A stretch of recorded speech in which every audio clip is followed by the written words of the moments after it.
Actually, Vivek, everything in my life was an accident. From childhood, I had this various interests, and my parents were not that obsessed about having me think about my future in early days. I was left free to choose whatever I wanted. I used to boast that I'll never take gynecology even if it is given for free. Okay. Okay. I used to tell that every time. And what happened is, after my All India exams, I got a rank with which I couldn't secure an MD. Okay. You wanted medicine. I wanted, I wanted dermatology. In fact, in the third year of my MBBS, I went to see a delivery in the labor room, and I almost fainted. At that time, I really decided that I'll never take gynecology. Success is mainly happiness in what you do.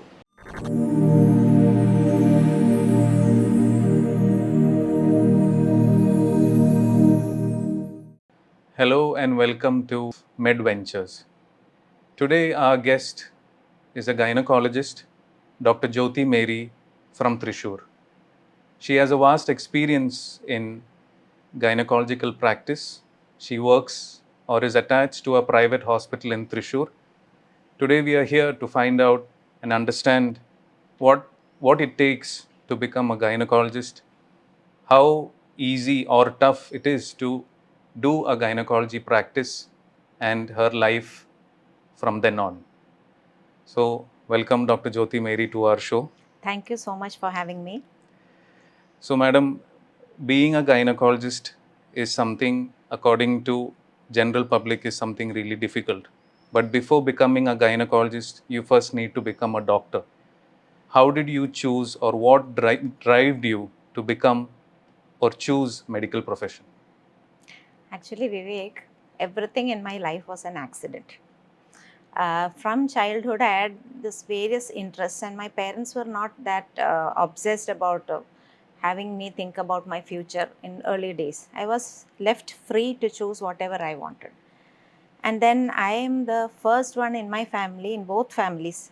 My mother has 9 siblings, and my father has 12 siblings.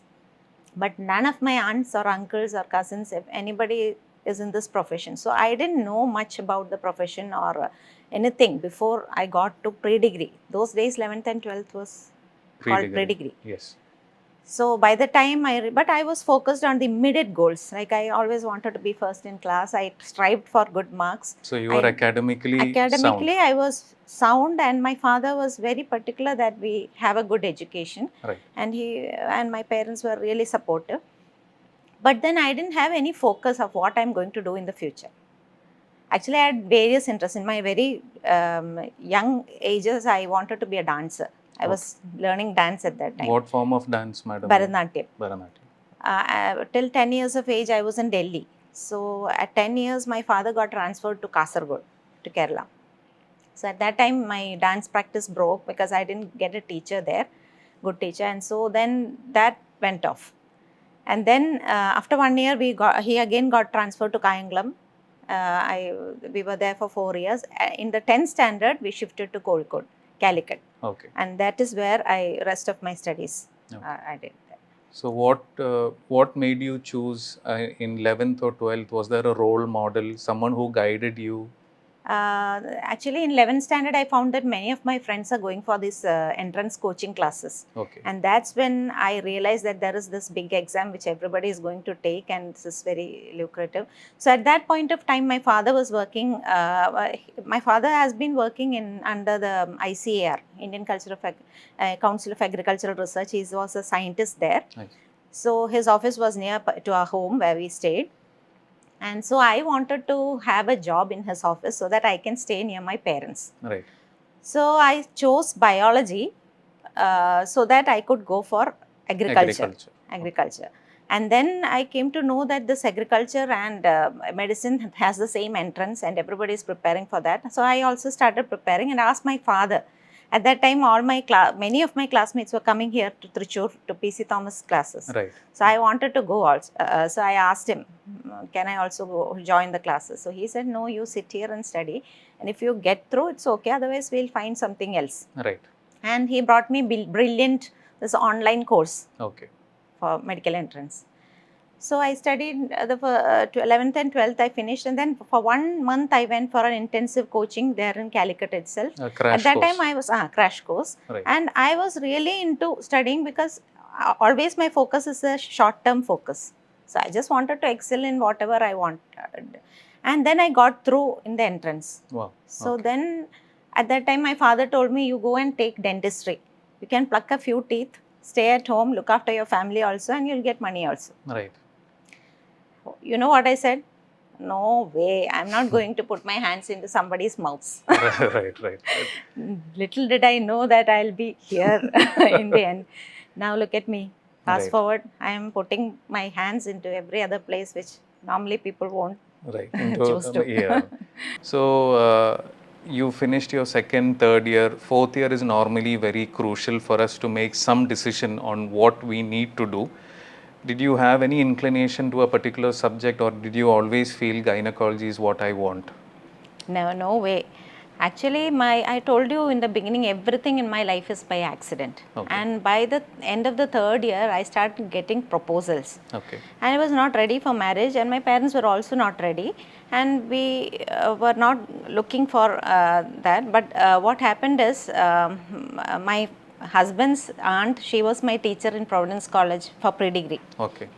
And one of my father's colleagues and close friend, his wife also had taught me. Okay. And these two were great friends. Okay. One was about in botany department, and my aunt is in my husband's aunt was in physics department. Okay. So through her this proposal came, and through his friend This is in your friend fourth was year? insisting. In your fourth in year? my Final- third year. Third year. Okay. And by the beginning of the fourth year I got married. I see. Okay. So what happened is I was more so I loved cooking also. Okay. So now I got a house to my own, and I was testing my culinary skills at that time. Okay. So, madam, what do you feel before we think about gynecology? Is getting married early during MBBS, after MBBS, or after post graduation? What would be your advice to the current generation? With my experience, I feel the best thing for me was to get married at that time. Okay. Because my in-laws were very supportive, just like my parents, or even more, because my mother-in-law was also working. My mother is a housewife. Okay. So in my younger days, I actually wanted to be a housewife. Okay. That is what I told my ambition in my 9th standard to our class teacher. Right. To be a housewife. But my mother-in-law, because she is working, and in my husband's family there are so many doctors. Okay. Everybody is a doctor. His uncles, aunts, so many doctors are there. So they are all very much focused on this. Okay. So that way, and my husband is really a pillar of support. Very good. Throughout. Right. If you get such a husband, such a family, it's better to get married early, because by then your children, everything will be settled by the time you are in for practice. But sometimes balancing studies, work, does it take a toll on your physical and mental health? It does. It does. I told you that in the beginning it was okay for me because I had so much support. Right. But once after my DGO, I got DGO. Actually, why I chose gynecology is completely a different story. Okay. I used to boast that I'll never take gynecology even if it is given for free. Okay. Okay. I used to tell that every time. And what happened is, after my All India exams, I got a rank with which I couldn't secure an MD. Okay. You wanted medicine? I wanted, I wanted dermatology, not many people. So, that way I got DVD there, but my husband said that if you want to work, really want to work at Thrissur, you have to take up something else. Maybe non-clinical is also okay, you can work in the medical college, but you will get transfers. And I didn't like non-clinical subjects. Okay. So then the next option was this, DGO. Okay. So he only told me, you take DGO, you can do something. Right. So I just took DGO just because of this. Okay. I didn't like gynecology at all. In fact, in the third year of my MBBS, I went to see a delivery in the labor room. and I almost fainted. At that time, I really decided that I'll never take gynecology. And moreover, when my husband came to see me first time, after that proposal, no, Right. the only thing I wanted from him is, don't pressure me, I don't want children. Huh? I told him directly, I don't want children, I can't take that delivery part, I can't think of that. Right. And later, after my MBBS, I started thinking, I wanted a child, Right. and I told him, Okay. see, it's time we'll have a child. Okay. So he said, what about your fear? He was not ready at that time also. Right. So I said, it's okay. That by that time, it was okay for me. So I think a lot of things, after listening to you, there should be a very good supporting partner. Very supporting important. family. Very important. Very important. Supporting family. Family. I think when they all come together is when a person can be supported as a whole. Yeah, that's Professionally. the only way we can be really successful and happy together. Right. Success is mainly happiness in what you do. So now you completed DGO. Did you want to study further or you want to take up practice? Yeah, after DGO, I thought I'll do DNB also. Okay. So DNB was there available in medical college itself, and I wanted to do it medical college because that's a big institution and you get more exposure. That's what I thought when compared to a private institution. Okay. But then there was an incident which occurred during my DGO first year. I see. Okay. First year, towards the end of the first year, there was a big conference going on in Calicut. Okay. And in that conference, we were to present a case. So, sir, our Rajshekharan sir was our HOD at that time. Sir asked us to present a case. And my seniors who are doing MD, MD is a 3-year course and DGO is a 2-year course. So, my seniors who are doing MD, they were reluctant to present the case because it was given to us the day before. We didn't get time to prepare. And they said, we'll answer all the questions, Jyothi, you go and present. So I was a person who was not that, didn't have any stage fright or anything. So I used to present, I used to talk out very, so I went and presented the case.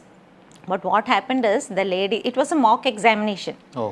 And the examiner was a person from Chennai, a lady from Chennai, gynecologist, senior gynecologist. And she started asking questions here and there. So I didn't prepare the subject at all. I just prepared the case. I thought the questions will be directed to all of us. Correct. So I didn't prepare actually. Right. And she asked so many questions that I was not able to answer many of them. Right. And in the end, she told that if a student replies like this in an exam, there is no doubt I'll fail her. Huh? Right. And I was so humiliated. I didn't know whether to cry or to what to do. And I was so drained out. I went and sat in the back of the hall. After some time, so at that time, Dr. Serena Gill was from Jubilee Mission. She was HOD there. Okay. So she had presented one topic, and I just knew her by that. You know her I name know her and just, you've heard of her. I have heard of her, I have seen her presenting, that's all. Right. She rose from one of the seats in front, she came all the way to the back, sat near me, put her hand on my hand and told me, Mole, don't worry. She shouldn't have said that to you, but don't worry. Okay. It made me cry. Till then I was not crying, but the moment she told me, I was so moved. Right. I'll never forget that. That was a very touching moment. That was a very touching moment. And then that is the time when I understood that she is working here in Jubilee Mission and all. And then I thought, anyway, I want to go to Jubilee to do my DNB. You want to see Dr. Serena? I wanted to work under her. And that was a huge experience. That was a very beautiful experience working with her. Okay. And I owe much of my many things to her. So you finally reached Jubilee. Now, as we all know, for a student to be successful, you should have an excellent mentor. So I'm sure that you worked under Dr. Serena. How was your experience with her? What did you gain from having such an excellent mentor? I gained everything that makes a doctor successful. Mainly communication skills. Then I got a lot of hands-on experience with her, which I didn't get in medical college. Because DGO 2 years, you don't get to there are so many PGs and We don't Limited get to do time. limited time. But in Jubilee, there were a lot of cases, and she used to make us all do a number of cases, make sure that we knew the techniques well. Right. And she is a great teacher. And I am so glad that I chose Jubilee to be my, to do my DNB. Okay. So I remember or I echo what you are going through right now. So as you finished your DNB, you are going to enter to the world as a consultant. Where did you join first, and were you ever worried about competition? Were you worried whether I'll have good patient base? What was your fear at that time, or were you very confident that yes, I am capable enough to tackle any situation? Vivek, as I already told you, I've never focused too long into my future. Never. Okay. I always take things as come, as You they come. live in the present. Live in the present, just a little bit Right. forward, Okay. not too forward. Okay. So at that time, while I was finishing my DNB, we planned for the next pregnancy. By the time my daughter was 4 years old. So I got pregnant while doing my last part of the DNB, so that I could deliver after my DNB exams, and then I could sit with him for some time before joining somewhere. Okay.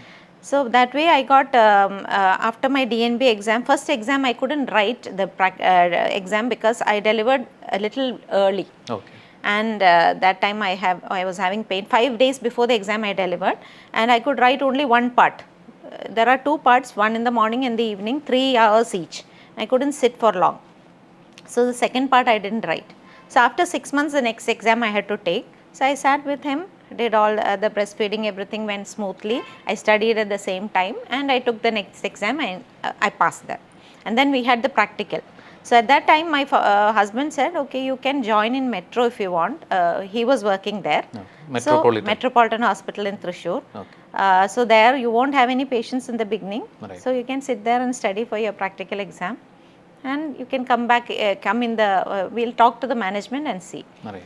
So I joined as a consultant.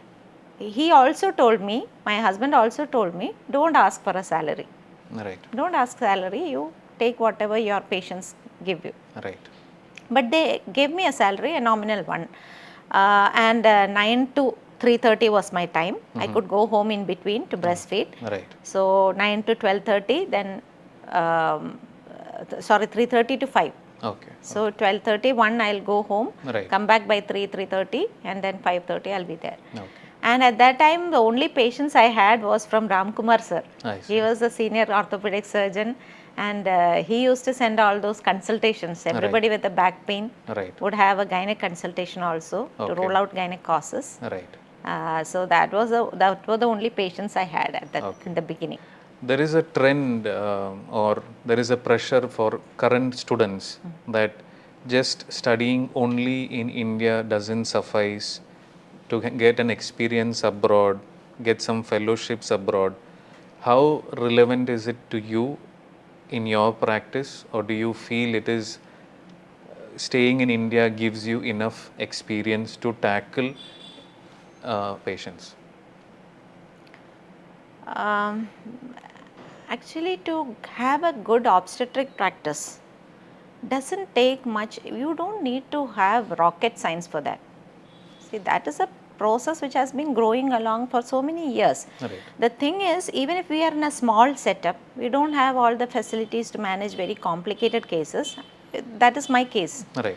So, in such setups, we should know when to refer the patient. That is important. So, you should know the basics, that when is a person going to have a complication, when is she prone. Patients who are prone to develop complications should be picked up early, and if you are not able to manage it, you should send them somewhere else. Right. That is the proper way.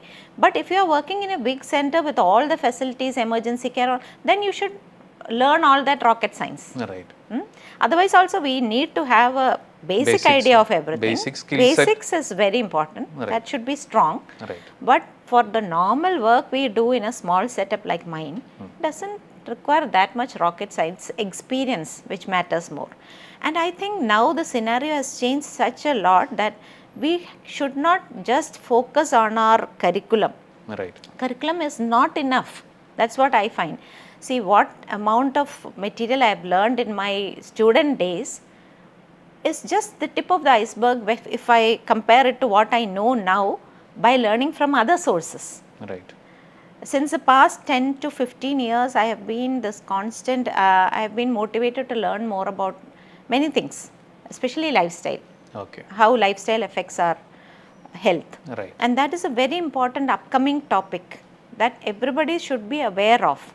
And the amount of research that is going on in the epigenetics, nutrigenomics, microbiome research, all these things is so huge that information to be translated into medical practice, it will take another decade or so. Okay.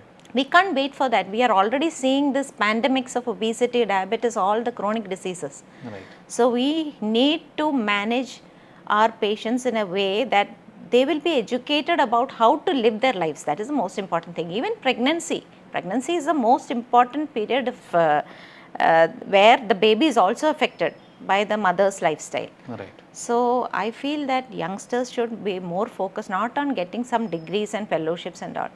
I started learning for MRCOG. Then I realized that there is no use in getting that unless I focus on the other things. Right. That is what people need right now.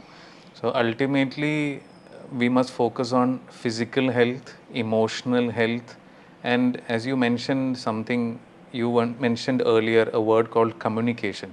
Yeah. Soft skills, I think, is very important, Very important. in our so practice. So important. Yeah. Not only to deal with patients, to build up your team. Right. Your team is your strength. Okay. Your team is your strength. My team is my strength. I can vouch for it 100%. Because without my team, I would be nothing.